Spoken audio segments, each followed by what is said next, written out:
Hi, I'm John Terzak, and I'm here to answer the question today, which is how to make a tarte flambée.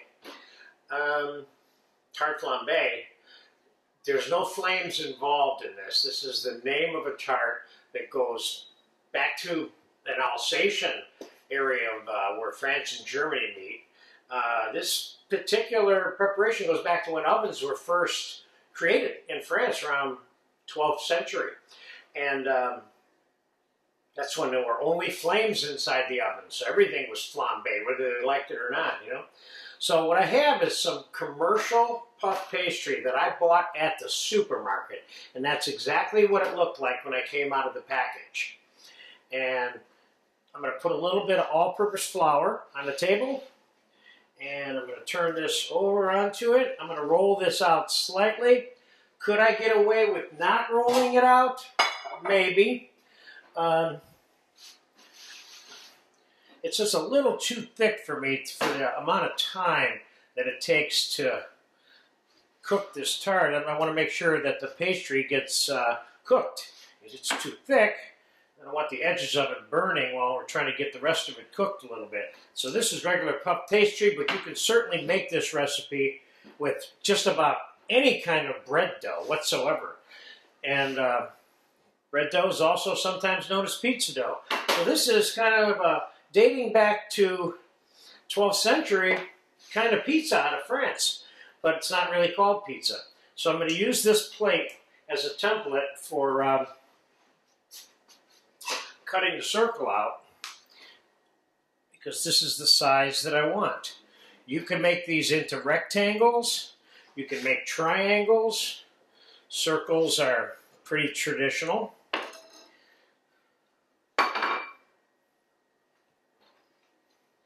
So let's get this up here on the bottom of a quarter sheet pan. And let's give ourselves a little bit of pricking here, only in the middle, but not along the edge, because we're going to leave this not covered with any of the ingredients that are on this pizza. We want this side to puff. Putting the forks in it prevents it from puffing, so to speak. So we're going to begin by taking some cottage cheese made fromage blanc, that which I made a video of how this is made for you. And I want you to keep something in mind. Do not overload this or any other dough, when you're making a tarte flambée that is, with too much of this sauce. So you'll notice that we're going to keep this perimeter untouched all the way around.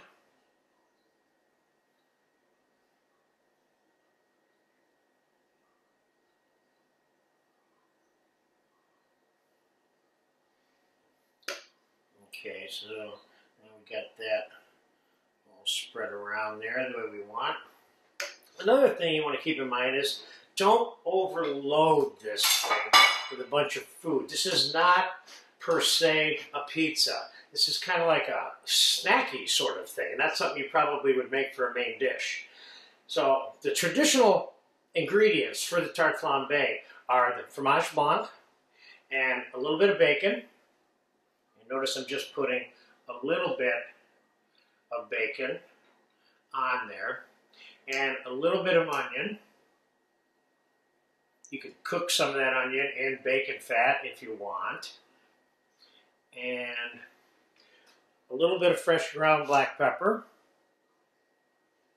and a pinch of salt. And I've got some fresh thyme here that I picked. And I'm going to chop some of that.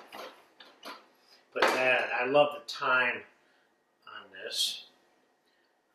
Now that right there are the traditional components that go onto this particular preparation, the tarte flambée. I like to throw a little bit extra, just a couple pieces of tomato on here like that, just so you have a little bit of color. The one final thing that I'm going to do is on this edge, because I want it to brown good, is I have an egg yolk and heavy cream mixture here, egg wash if you will, that isn't diluted with water. I want to paint this edge because I want this edge to be nice and brown, which is what it's going to be because of this egg yolk and cream egg wash. And the reason I have this on an upside down sheet pan, as you'll see when I take it out, is because I want to be able to slip my spatula right in here. And sometimes you got this little lip here if you're baking on the inside and you're struggling to get through. So don't be afraid to bake on the upside down flat part of the sheet pan either. So I'm popping this into a 400-degree oven, which is the traditional temperature that most puff pastries, no matter who makes them, is cooked at. I'm going to be back in about 10 minutes when that's done. We're going to take it out and slip it onto a plate. I said 10 minutes. It's been 30 minutes, but I let it cook a little more than you might. Let's get the Tarte Flambée out of the oven. And as you can see, how simple that looks and how simple that was to make. And I'm going to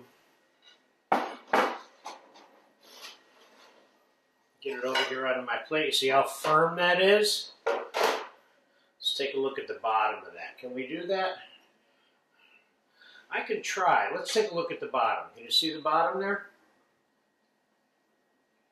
Yeah? Nice and brown. Now, what can you do with this?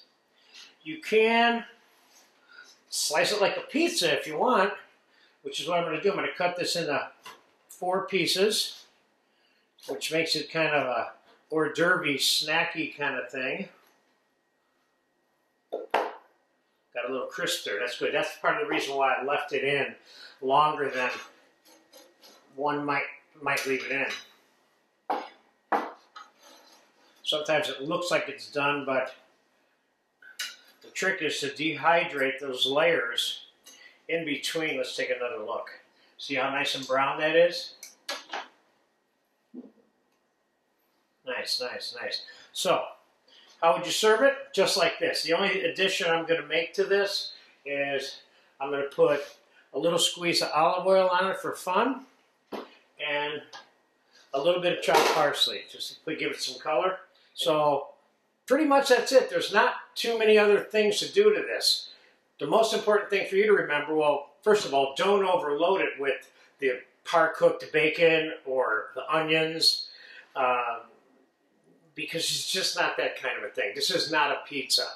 And keep in mind that you actually have cheese in this pizza already too, or in this Tarte Flambée. So, but the point that I want to make is that you're looking at an original version, but you can run with this and make all kinds of different flavors out of this. And in the case of this particular one, I use straight puff pastry out of the supermarket, which you can use, or you can use your favorite bread dough. So there you have it. Enjoy it.